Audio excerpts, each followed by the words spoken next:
So this week I'm here in Milford to interview a guy by the name of Doug, and he's bought this lovely camper van here and he's doing it up. So we're going to have a talk with Doug and ask him why did he get this camper van and what he's doing with it. So we'll go and talk to Doug.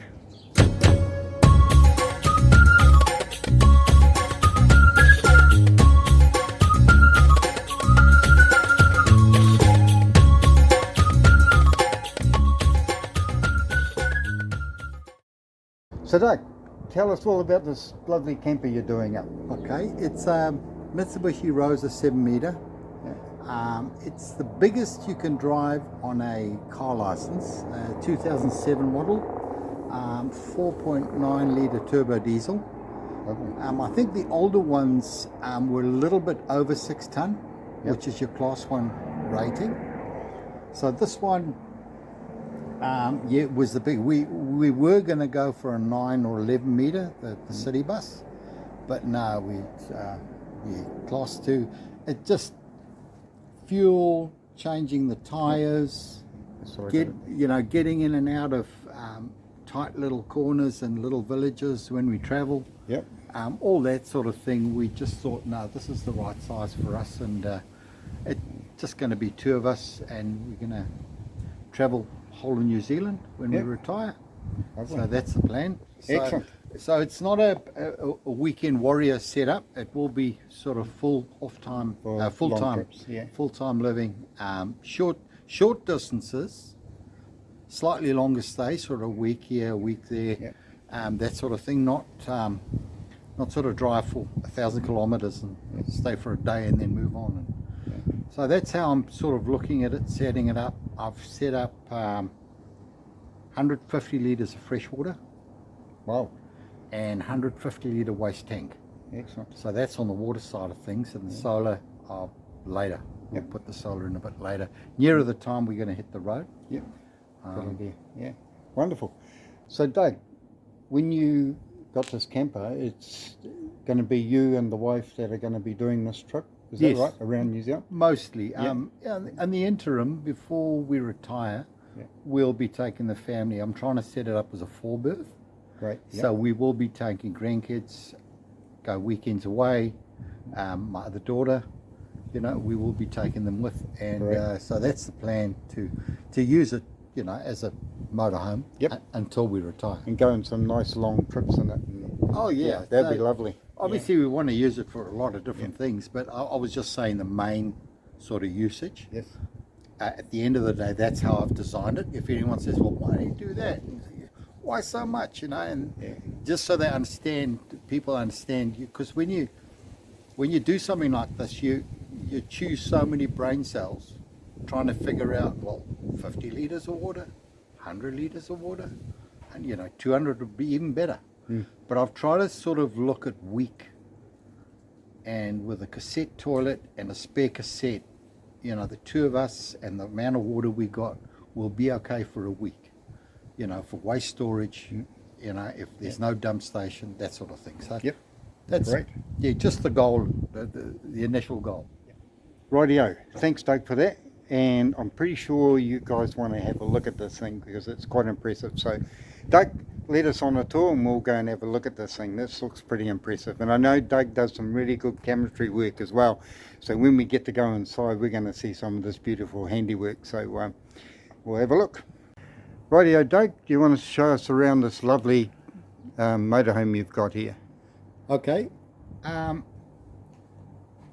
First thing first, what I wanted the hatches all to be almost the same. I've seen a lot of motorhomes where all the hatches are different makes and different whatever. I do have a frame to go in the far one, but we'll start with this one.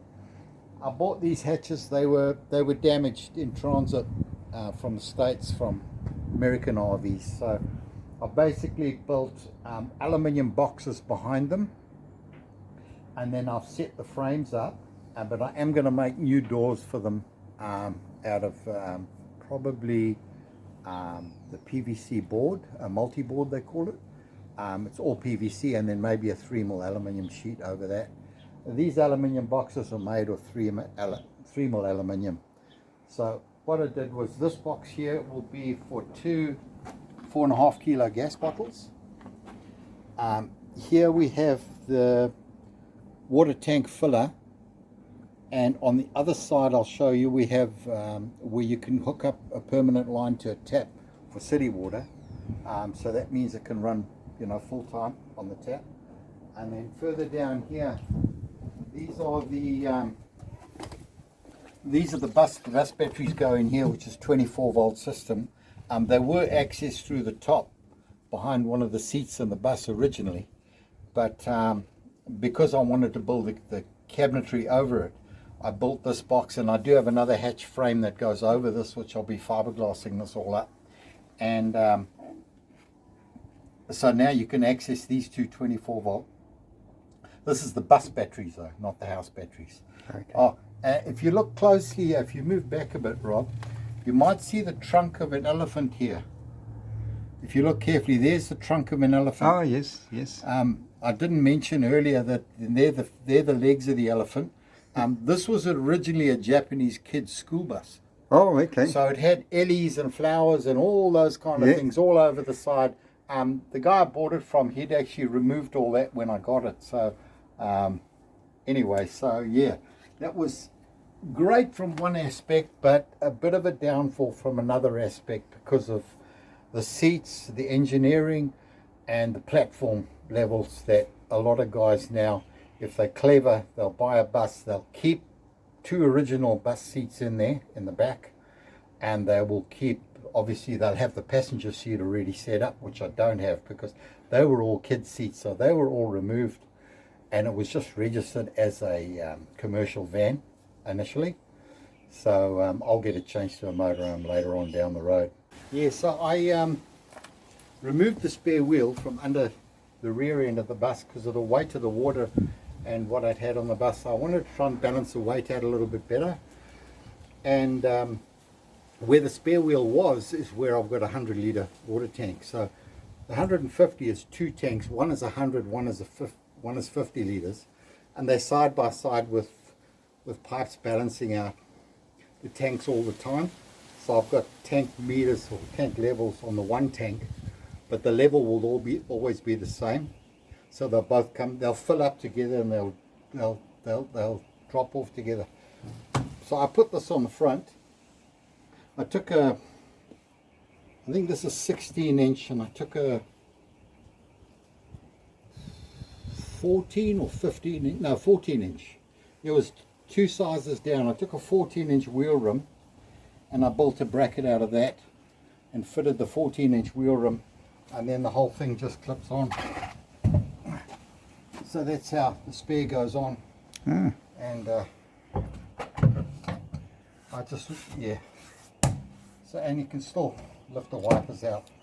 Brilliant. And I've still got to get a cover for it and finish it off. And I might have to just get a frisbee. Yep.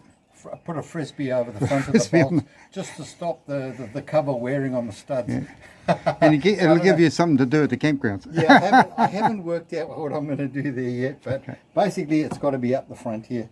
And I managed to keep well clear of the radiator, so I'm getting good airflow through the radiator there. And I've also, you know, with reversing cameras and GPS things up here, I don't think it's going to obscure my vision, so we should be good. Yep. Yeah, so coming around on the other side of the vehicle, we decided that in New Zealand we'd, because sure it does get hot a couple of months of the year, but we'll ride to the hills and hide in the shade, you know.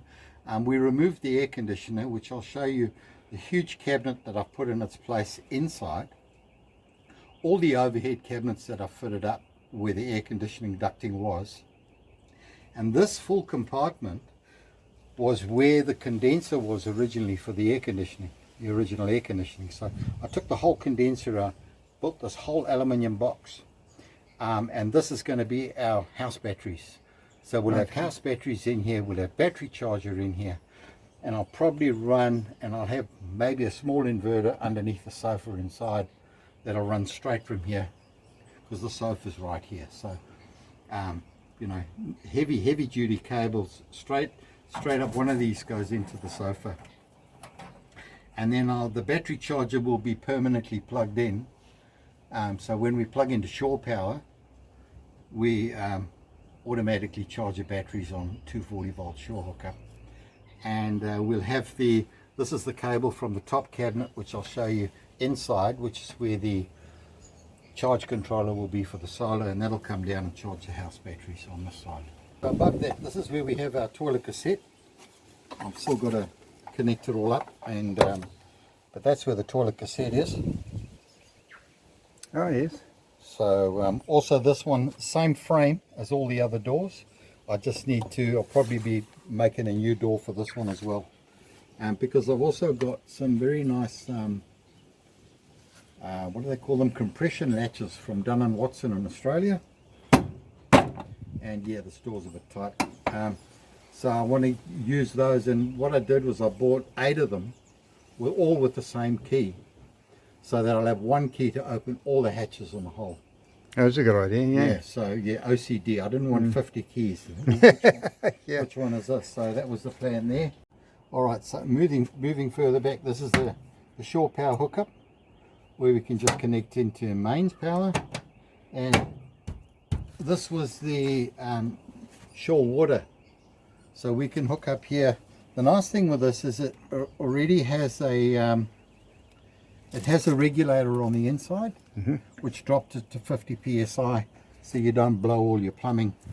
So this one comes with a 50 psi, a regulator on it. However, the hot water cylinder I want to put in is maximum 30. So I'm going to have to put another regulator inside to just drop that down to 30 psi, so that I don't have problems there. And then right at the back, we've also got I've got another hatch. Also, this door I'm also going to change. We've got another hatch here, and this one is the boot locker or the garage. If you have a look inside there, it goes right across to the other side. This is underneath the bunks at the back. Oh my goodness, yeah. So this is where I'll have the spare cassette, Barbie, Yep. things like that, and then the rear door, and then around the back. Okay, so coming around here, we open the back door. I've still got to put probably another box on here. I've got to work out the how I'm going to fit 2 bikes on here. So some bike racks and things like that. If you have a look inside, so this is our garage storage that comes through from the one side right through, and you can access this. You can lift this up. So this will be our boot. Yeah. This will be the whole boot. And now this you can open up from either side. You can open up from this side or from the inside. Oh, okay. Yeah. But first you'd have to lift the bed up, but I'll show you that inside.